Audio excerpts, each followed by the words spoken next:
Baik dulur El Victor, alhamdulillah saya Ishak bersama Mas Helmi Ansori hadir menemani Anda di Fajar Syiar kali ini. Fajar Syiar kajian ngaji ekonomi Islam bersama narasumber kita.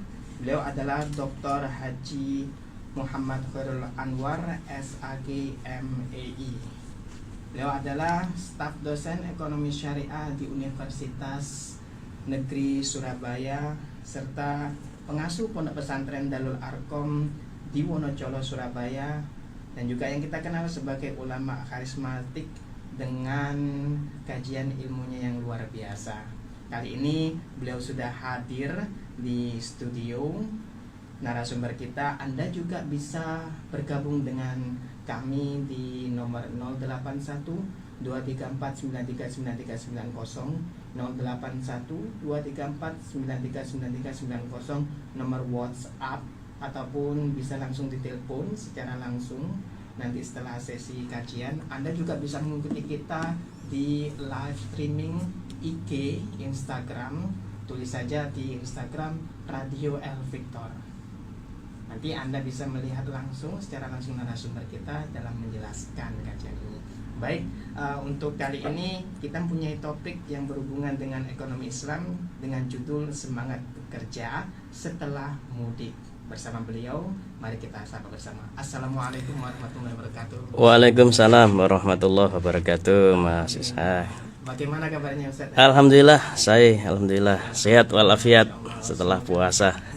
Semoga Ustaz dan juga keluarga semuanya diberikan kesehatan. Amin. Agar nanti senantiasa bisa memberikan kebaikan Islam dan juga menyebarkan hal-hal yang positif kepada Amin. Okay. Baik Ustaz, kali ini kita topiknya benar ya Ustaz ya? Semangat topiknya. Setelah mudik.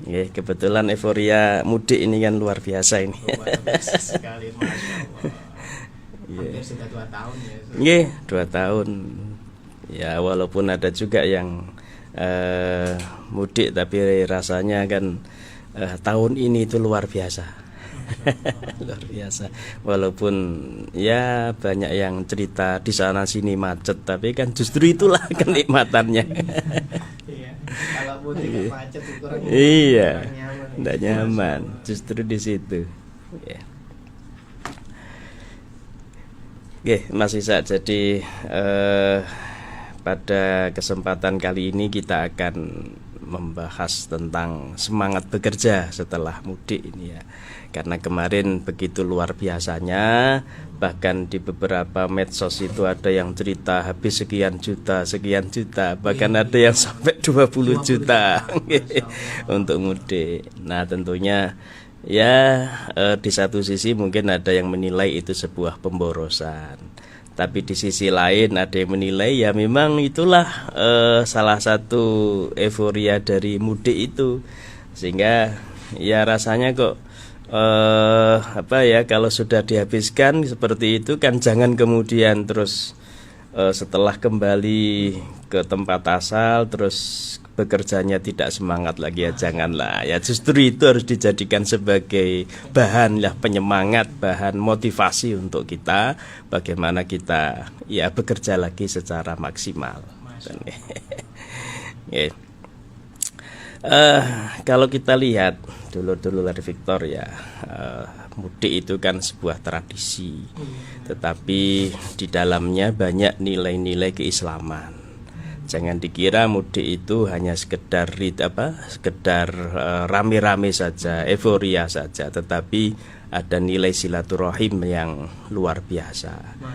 Bahkan ada yang bilang, lu ngapain kok jauh-jauh bermacet-macet ria, kan bisa nelpon, bisa WA, macam-macam. Ya itu tidak cukup. Kalau dalam bahasa agama itu tidak cukup, apalagi masih punya orang tua ya. Jadi orang tua itu untuk berbakti pada mereka itu tidak cukup hanya sekedar nelpon dari jauh, tidak cukup hanya dari WA, tidak cukup hanya sekedar ngirim duit. Jadi mohon maaf, kadang kita ini sebagai anak kan pengennya membahagiakan orang tua secara materi, padahal bahagia itu kan ukurannya tidak hanya materi. Betapa banyak orang tua itu justru lebih bahagia ketika ketemu anaknya daripada dikirim uang oleh anaknya kan. Secara fisik ya. Enggak, secara fisik. Makanya kalau kita melihat dalam Al-Qur'an, contoh surah Al-Isra itu ya, wa qadha rabbuka alla ta'budu illa iyyah wa bil walidaini ihsana. Nah, wa bil walidaini ihsana, dengan orang tua hendaklah berbuat baik. Dengan orang tua, binya itu bermakna lil ilsok. Lil ilsok itu kan berarti harus ketemu, ada kedekatan. Nah, sehingga mudik itu adalah bagian dari implementasi ayat ini. Implementasi jadi bagaimana ada kedekatan antara anak dengan orang tua, atau mungkin antar saudara dan seterusnya. Nah, ini yang kadang-kadang sering dilupakan oleh banyak orang, sehingga mudik hanya sekedar euforia, senang-senang saja dan sebagainya. Padahal lebih dari itu adalah sebenarnya implementasi dari perintah agama. Hanya tentunya ya namanya bepergian, apalagi ketemu sanak saudara yang lama tidak ketemu, biasalah kemudian bawa sesuatu, bawa oleh-oleh, atau mungkin bagi-bagi angpau, bagi-bagi THR dan lain sebagainya, hal yang biasa. Nah, otomatis itu juga nilai keislamannya luar biasa. Ada sodako kan misalnya kan, ada sodako, ada ya bagaimana kita mempunyai kepedulian sosial ya. Nah, kalau sudah seperti itu ya pasti uang kita berkurang secara matematis ya. Secara hitungan habis sekian itu hal yang wajar. Nah, oleh karena itu mari kita jadikan sebagai bahan motivasi kita. Setelah ini kita kembali bekerja dengan semangat. Gitu Mas Isa. Masya Allah. Di dalam mudik ini juga itu sudah diperintahkan juga di dalam Al-Quran yang berhubungan dengan surat Al-Isra itu tadi. Wabil walidaini ihsana. Jadi kandungan nilai-nilai, kalau misalkan gini Ustaz ya, berarti kita ketika waktu mudik otomatis sudah terhitung pahala ini ya. Iya, kalau niatnya silaturahim ya pasti pahala ya. Belum lagi kalau hadisnya Rasulullah itu kan, man ahabba ayyubsatalahu fi rizqihi wa yumsa'alahu fi atharihi falyasil rahimah kan gitu. Barang siapa yang seneng, yang ingin rezekinya barokah, umurnya barokah, maka hendaklah dia silaturahim. Nah, ini sudah bagian dari ajaran agama juga. Makanya kemarin ketika bermacet-macet ria itu ya jangan hanya sekedar diniati jalan-jalan, tapi ya harus diniati silaturahim dengan saudara, dengan orang tua apalagi. Itu bagian dari perintah agama. Dan ternyata mudik juga disebutkan di dalam Al-Quran juga, ya kan? Ada nilai-nilai Islam di dalamnya berupa sedekah, silaturahmi, ya kan? Karena memang kadang-kadang Ustaz, mohon maaf, ketika waktu kita jauh perantauan gitu ya, ini kita kurang gitu untuk karena jauh juga posisi saya, orang tua ada di desa di misalkan Trenggalek, posisi saya ada di Kalimantan. Nah, otomatis untuk mudik ini kan kurang, bukan istilahnya nominal yang sedikit. Betul. Menganggap enteng, sudah telepon saja dari situ melalui video call. Apakah semacam ini itu menyimpang dari perintah?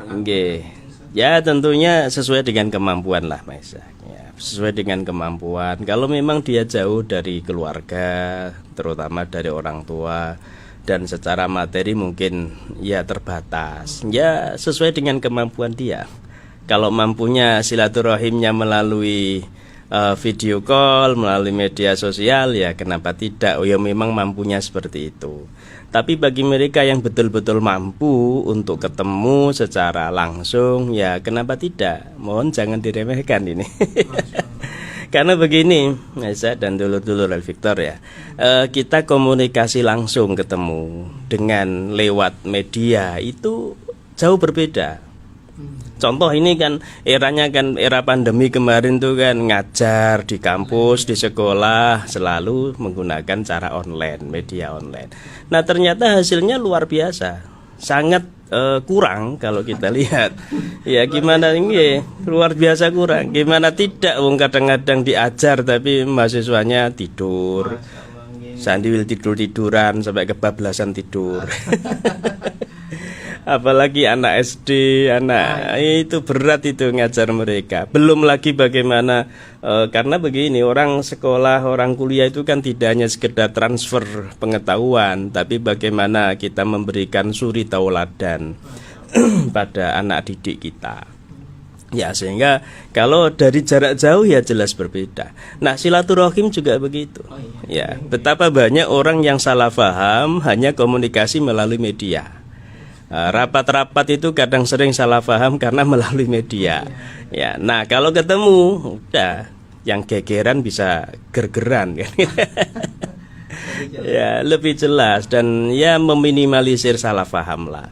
Nah, tentunya dalam silaturahim juga begitu. Bagaimana kita sama orang tua, sama keluarga, ya berusaha bagaimana bisa ketemu dengan mereka secara langsung.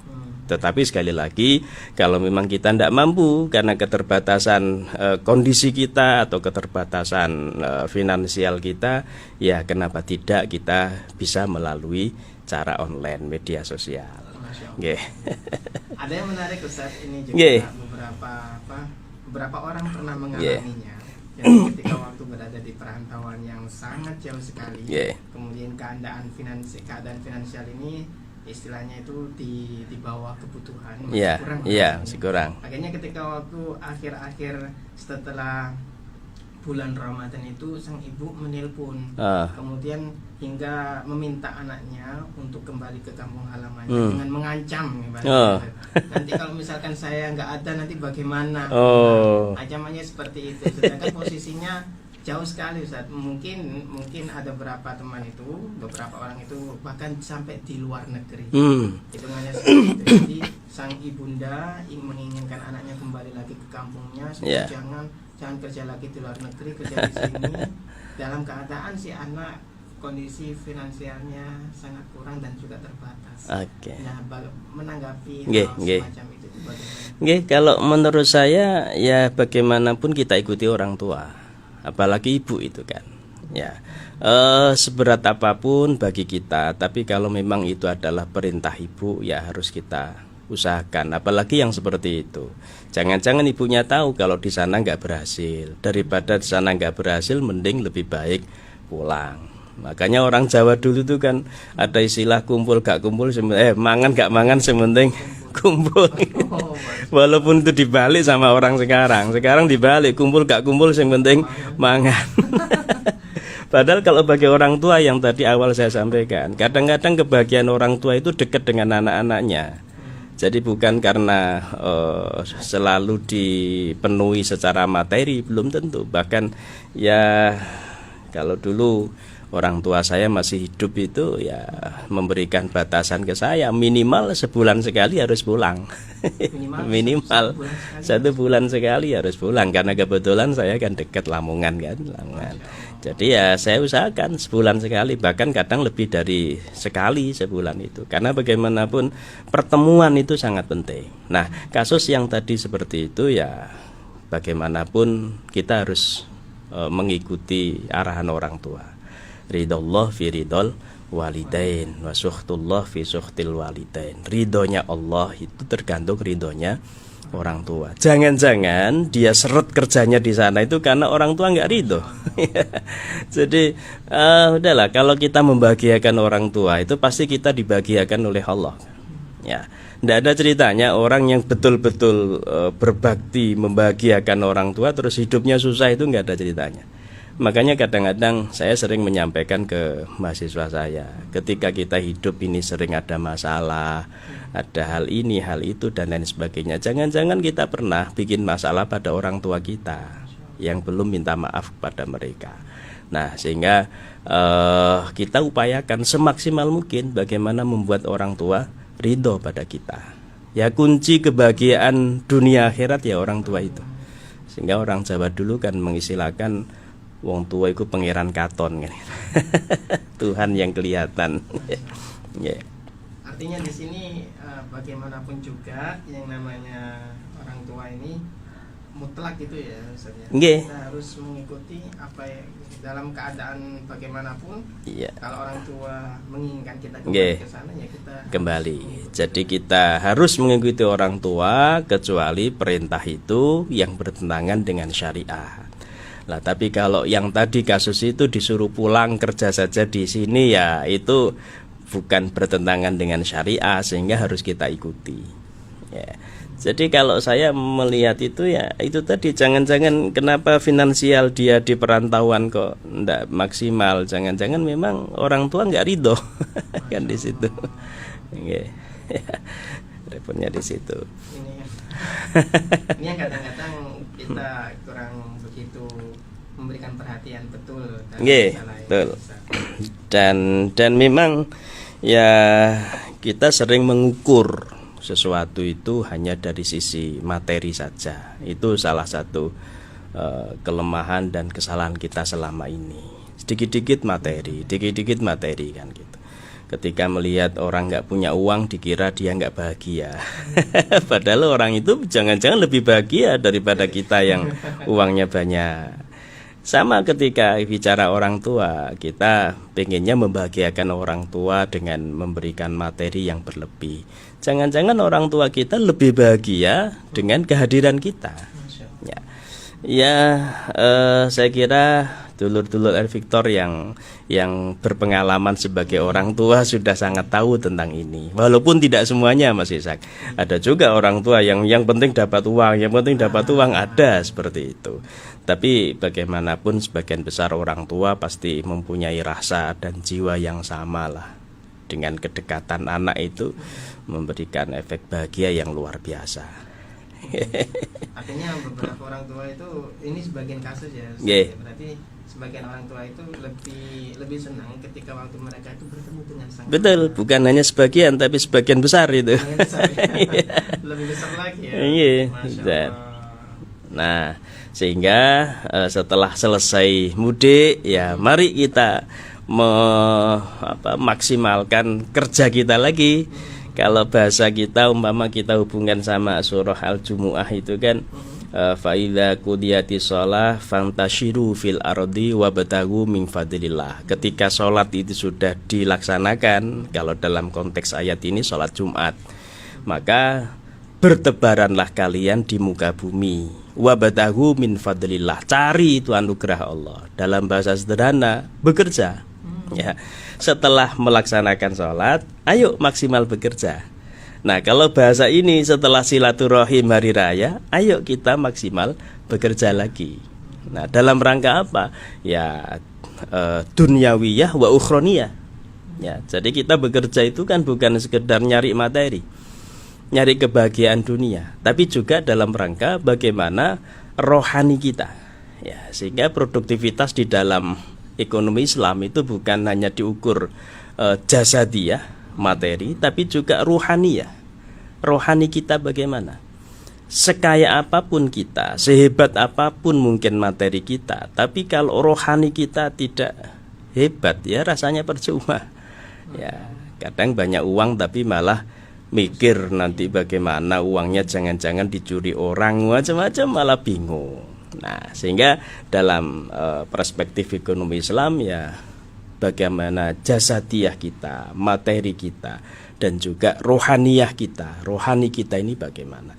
Nah, sehingga ini mari kita secara maksimal bekerja untuk duniawiyah dan ukhroniyah.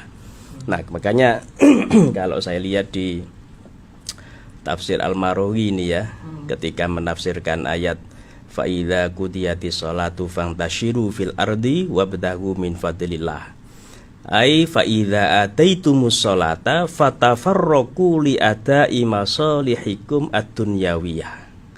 Maksudnya apa? Menurut Imam Al-Marawi, perintah ayat tadi itu maksudnya ketika kita sudah selesai menjalankan sholat, maka fatafarraqu, ya bertebaranlah, berpisah-pisahlah kalian semua li'ada'i masalihikum, dalam rangka memenuhi kemaslahatan kalian ad-dunyawiyah yang berupa duniawi.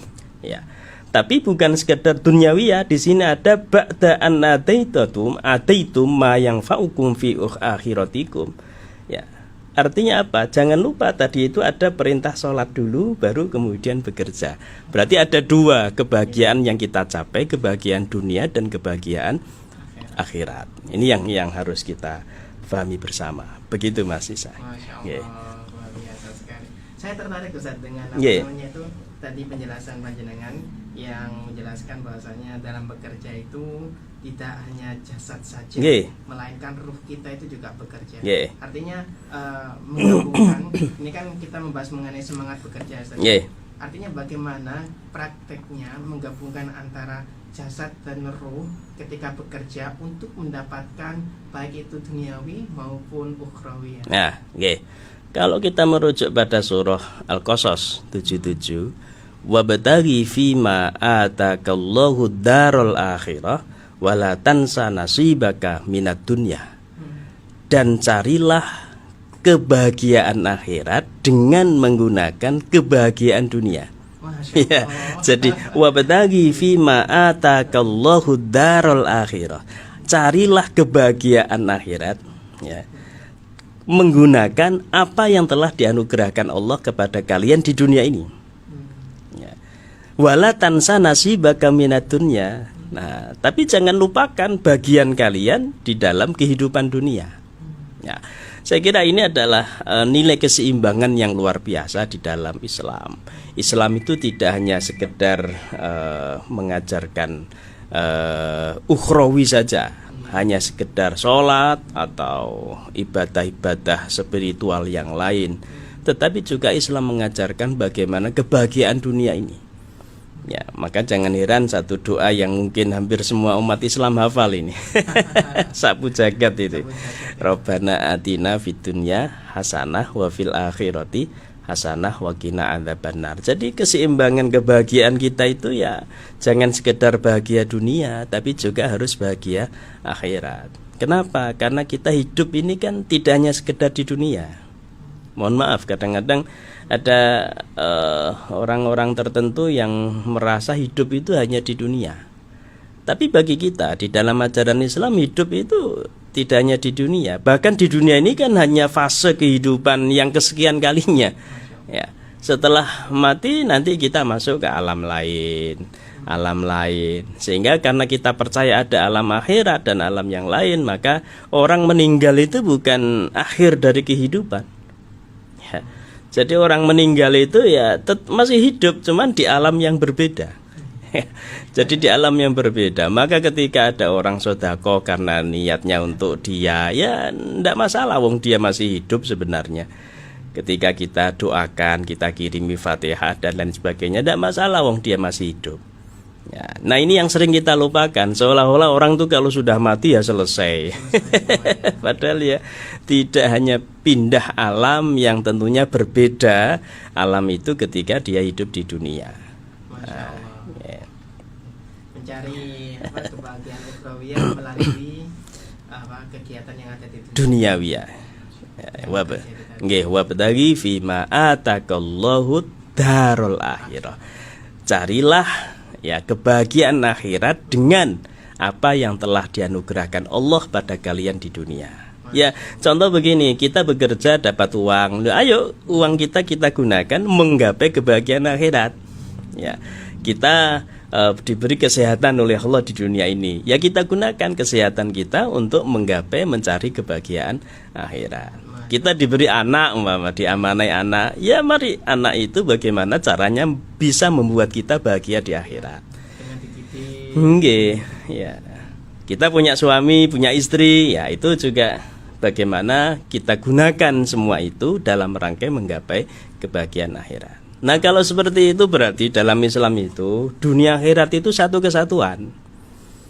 Ya, jadi tidak kemudian dipisahkan. Kita ini kan mohon maaf sering mendikotomi sesuatu yang sebenarnya tidak boleh didikotomi, tidak boleh dipisah.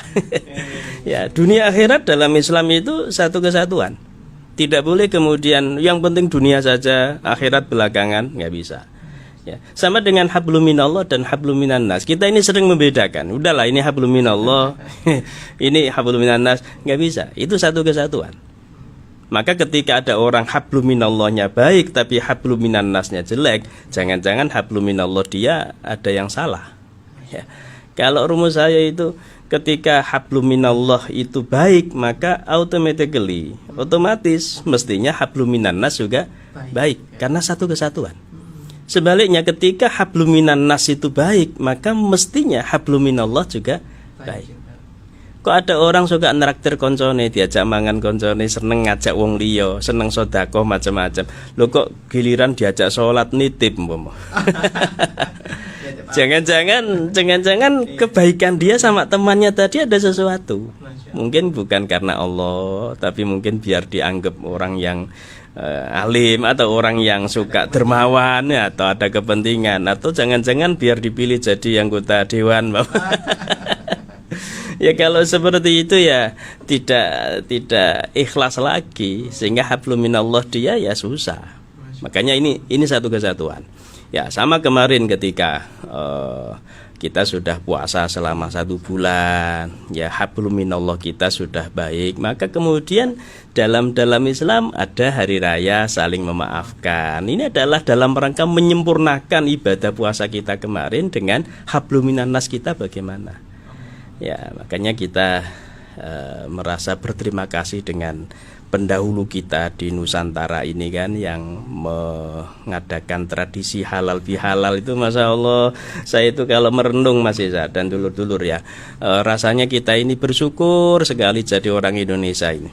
Ya, betapa tidak kita ini secara nggak langsung disetting, didesain sedemikian rupa oleh keadaan untuk menjadi orang baik, Mas Isa. Ya. Kita itu tanpa belajar agama umpama itu kok rasanya sudah tersetting menjadi orang yang agamis. Karena keadaan. Ya contoh begini, musola sebelum sholat sudah ada bacaan Qur'annya, terus ada azannya, kemudian ada jamaahnya. Setelah jamaah pengajian juga di mana-mana. Ya belum lagi ada kegiatan-kegiatan hari besar Islam ya. Jadi saya berpikir keumpama dadi wong Indonesia gak belajar agama saja bisa menjadi orang agamis itu. Sebenarnya. Tapi ya tentunya jangan terus kalau gitu nggak usah belajar agama ya. Enggak. Nah tetap. Ini maknanya apa? Maknanya ternyata mayoritas itu penting Mas Isa. Ya. Kenapa kita bisa seperti itu? Karena kita mayoritas. Coba kalau minoritas, berat mengkondisikan seperti ini. Ya, makanya kalau dipikir-pikir, ini pentingnya kita mayoritas. Maka kita kemana-mana mau musafir nyari masjid yo gampang. Ya coba kalau di luar negeri yang minoritas nyari masjid ya susah. Kok jangankan musafir pengen mampir ndak nyari Jumatan aja ndak gampang. Makanya masya Allah kita sangat beruntung. Belum lagi tradisi-tradisi yang kelihatannya itu tidak Islami tapi ternyata di dalamnya itu penuh dengan ajaran Islami, itu luar biasa. Halal bihalal ini kan tradisi kita. Kita nyari di luar negeri ya belum tentu ada. Ya, tetapi alhamdulillah orang tua kita dulu men-setting sedemikian rupa ya dalam rangka menyempurnakan puasa kita kemarin. Kemudian ada halal bihalal dalam rangka hablum minan nas kita ya. Luar biasa sekali. Patut kita syukuri ya. Nggih, patut kita syukuri. Nggih. Orang-orang kita, maksudnya orang-orang tua kita yang dulu mendesain ini berupa bi'ah maupun adat. Iya. Dengan kita menjadi orang-orang yang religius. Yeah. Sehingga kemarin yang mudik habis uang sekian karena ngasih orang tua atau ngasih saudara-saudaranya, ya jangan terlalu disesali. Wong itu anggap saja sedekah, diniati sedekah, infak dan sebagainya. Insya Allah kalau kita niati baik nanti dibalas oleh Allah. Nggih, kerjanya semakin maksimal, hasilnya semakin maksimal nanti. Masya Allah. Dulur El Victor, Anda nanti juga bisa bergabung dengan kita melalui nomor WhatsApp, bisa langsung menanyakan langsung dengan mengirimkan pesan ataupun nelpon ya nelpon di nomor WhatsApp kita di 081234939390. Juga Anda bisa mengikuti kajian ini melalui Instagram kita, live Instagram Radio El Victor. Kita akan lanjutkan lagi Ustaz setelah pesan berikut ini. Nggih, monggo. Baik, dulur El Victor, kita lanjutkan kembali kajian kita bersama narasumber kita. Beliau adalah Dr. Haji Muhammad Khairul Anwar SAG, MEI, staf dosen ekonomi syariah di Universitas Negeri Surabaya, pengasuh Pondok Pesantren Darul Arkom di Wonojono, Surabaya. Iya. Sudah hadir, sudah ada penelpon nih Mas. Oh, ada Banyak penelpon. Oke, kita masukkan dulu ya. Assalamualaikum. Assalamualaikum. Waalaikumsalam warahmatullahi wabarakatuh. Suara Monggo, saya. Mbak Yuli. Enggak kan sudah Pak. Kenapa? Kita sudah. Halo, Mbak Yuli. Halo. Iya. Silakan. Assalamualaikum Ustaz. Waalaikumsalam warahmatullahi. Ini Ustaz, kan banyak sekarang orang tua itu membantu dengan komunikasi dengan anak yang Nggih. ya Ustaz ya. Nggih. Baik jarak anak yang ada di perantauan atau yang dekat ya serumah itu kan sekarang itu mulai sulit banget dia komunikasi dengan anak gitu loh. Kadang juga itu anak sih yang selalu komunikasi dengan orang tuanya, selalu minta doanya. Nggih. Masya Allah. Nggih. Dia telepon selalu setiap hari. Nggih. Kadang juga merasa WA aja loh, cuma dibaca dong. Nggih. Kan kita mengharapkan ya, ada jawaban dari anak itu, gimana kabarnya, gimana ada apa-apa. Tapi anak tak pernah ya, tak Nggih. mungkin anak kesibukan atau apa. Terus gimana ya caranya Ustaz ya, tetap menjalin komunikasi dengan baik Nggih. dengan anak gitu loh, walaupun kita itu berjauhan gitu loh. Gampang banget kan komunikasi. Betul. Apakah orang tua yang harus ngelondoh ya, harus ngalah gitu, terus gak putus asa berkomunikasi walaupun tidak dijawab. Apakah seperti itu Ustaz? Nggih. Jawab banget sih Ustaz. Betul. Iya, kan orang tua itu doa tak pernah putus ya Nggih. dengan anak itu. Nggih. Masya Allah. Nggih, Mbak Yuli. Ini kan bukan saya saja Ustaz. Banyak, Banyak betul. yang bersuara. Nggih. Ya mohon sarannya Ustaz. Nggih. Apa yang akan kita lakukan? Itu ngapunten Ustaz. Nggih. Maksud sangat. Sami-sami. Waalaikumsalam warahmatullahi wabarakatuh. Bu Yuli tulangan. Nggih. Jadi begini, langsung aja nggih. Pak. Jadi ini bukan hanya untuk ibu, tapi untuk kita semua, bukan untuk Bu Yuli saja, tapi untuk semua dulur-dulur, termasuk untuk saya juga. Kenapa bisa seperti itu? Pertama, tentunya ya perkembangan zaman. Ini pastilah globalisasi. Yang dulunya begini jadi begitu, itu pasti punya pengaruh. Yang kedua, ini sebagai bahan introspeksi kita bersama. Rasulullah itu pernah mengingatkan, birru abaakum tabarukum abnaukum. Berbaktilah kalian pada orang tua kalian, maka anak kalian akan berbakti pada kalian. Ada hubungan kausalitas ya. Dalamnya apa? Nggih. Kalau kita baik sama orang tua kita, maka anak akan baik pada kita. Ngapunten, ini bukan kasusnya Bu Yuli loh, bukan ya. Tapi ini kita bersama, umum, secara umum.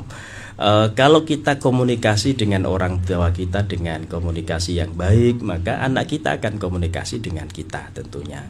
Nah, terus gimana sekarang solusinya? Ya butuh kedekatan. Tadi ayat yang saya baca, wabil walidaini ihsana. Itu di situ ada lil ilsok, ada butuh pertemuan, kedekatan di sana. Jadi tidak cukup hanya jarak jauh. Ya ternyata Bu Yuli ini termasuk tipe orang tua yang seneng kedekatan sama anak. Jadi tidak sekedar ditelepon dari jauh, DWA dari jauh, enggak, tapi butuh kedekatan. Kemudian yang kedua, kalau dilanjutkan ayat itu, ya di situ ada wala takul lahuma uffin. Anda jangan ngomong Nah ini kalau saya maknai secara umum, secara kontekstual, ini adalah bagaimana kita komunikasi. Ya, jadi bukan sekedar ojo misui wong tua, jangan, tidak hanya itu maknanya, tapi bagaimana kita berkomunikasi dengan baik sama orang tua kita. Ya, jadi ya kalau bahasa Jawanya kan ono basa krama inggil. Nah, itu implementasi dari walatakullahuma ufin sebenarnya. Jadi kadang ada orang memaknai ayat ini secara sempit. Oh, gak oleh misui wong tua. Kok cuma hanya sekedar itu, terlalu sempit itu.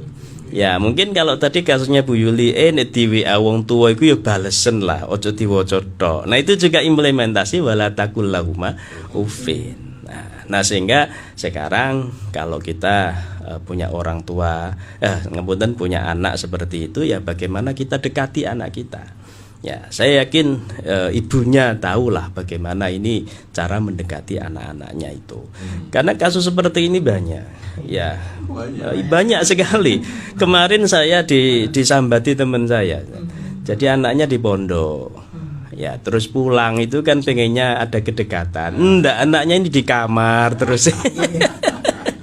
Di kamar terus, ibunya itu seneng kan kalau mungkin diajak masak bareng atau mungkin ke pasar bareng. Enggak, orang anak ini pulang dari pondok malah di rumah, di kamar. Terus mungkin ya, jadi ini memang kasus kita bersama. Ngoten.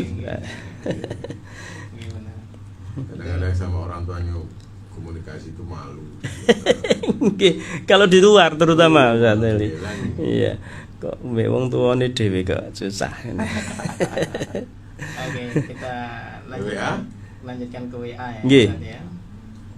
Assalamualaikum Pak Ustadz, saya Ibu Putri dari Madura. Ya, izin bertanya, doa apa kalau ada ingatin dia marah. Saya kepingin ada jujur, saya sampai berusaha buat sedekah subuh atas nama anak saya ini supaya jadi anak yang solihah. Yeah. Ya ini kasus juga ini. Saya kira tidak hanya Bu siapa itu? Bu Putri. Ada banyak kasus seperti ini. Ya, kita harus betul harus mendoakan anak kita. Dungone wong tua iku kaya dungone Nabi nang umate. Jadi insya Allah mustajabah.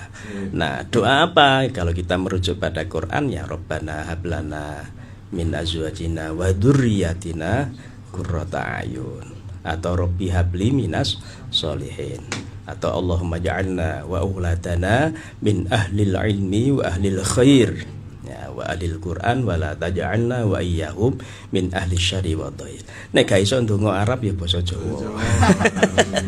Didoakan bahasa Jawa. Ya malam-malam Bu Putri bangun sebelum subuh munajat kepada Allah, dongakno.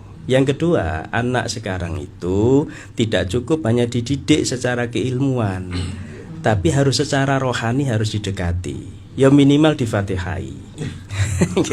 Ya, nggih difatihai jenenge anake sapa diwacana Fatihah. Nggih khususon anaknya namanya disebut. Wong zaman sekarang kok dididik tok ya belum tentu bisa, bukan belum tentu enggak bisa. Didik kita, anak kita itu loh berapa jam, mereka sudah terpengaruh sekian jam, lebih banyak pengaruh negatif. Ya, buka handphone sisi negatifnya luar biasa.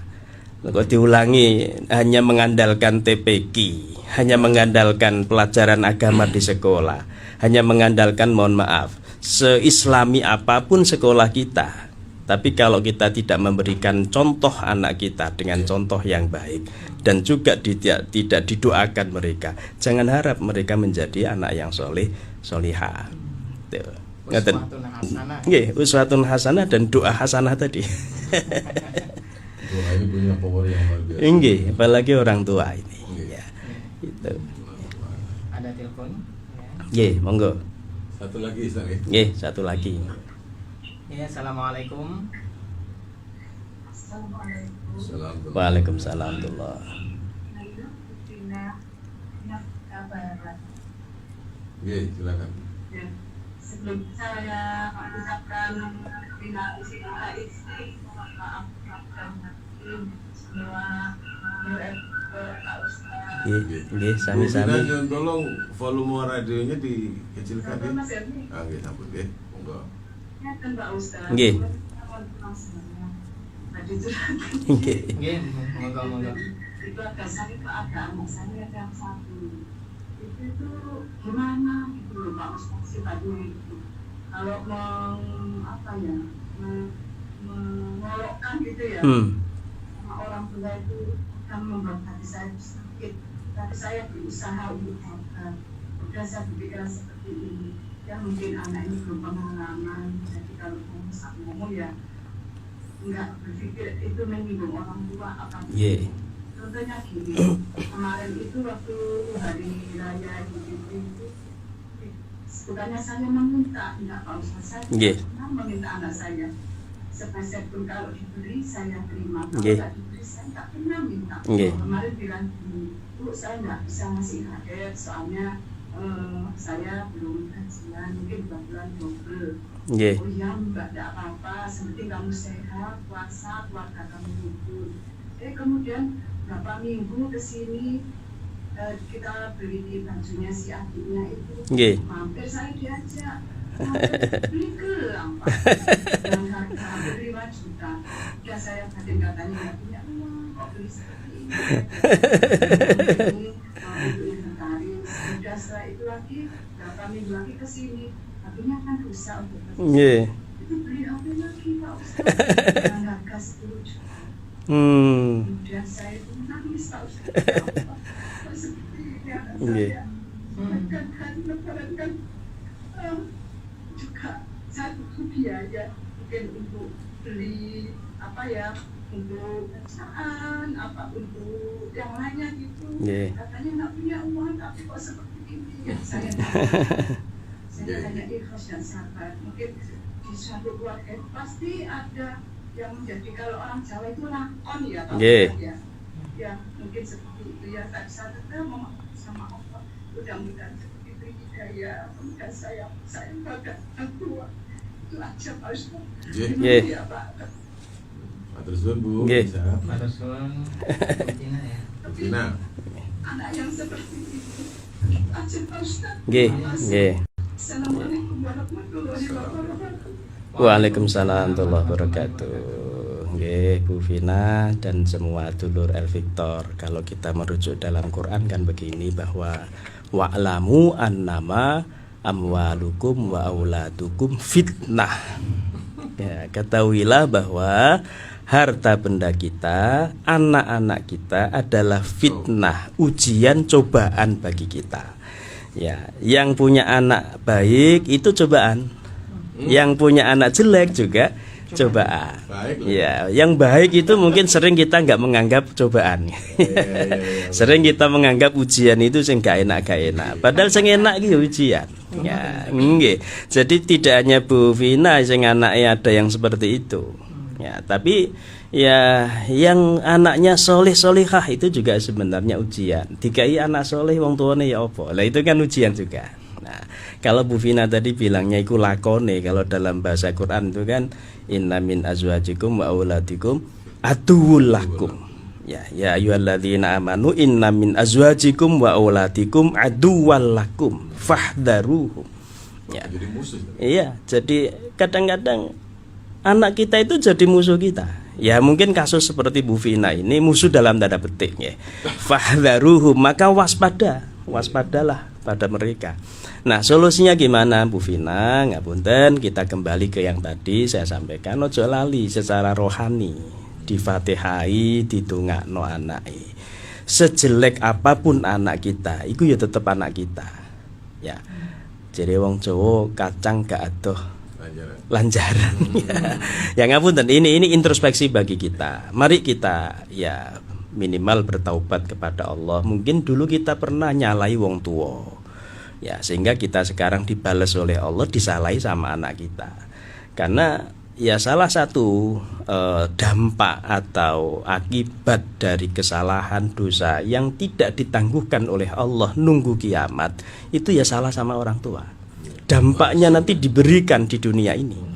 Ya, makanya ini untuk semuanya. Jadi kalau ternyata kita selama ini dimusuhi dalam tanda petik oleh anak kita, jangan-jangan kita pernah memusuhi orang tua kita. Ya.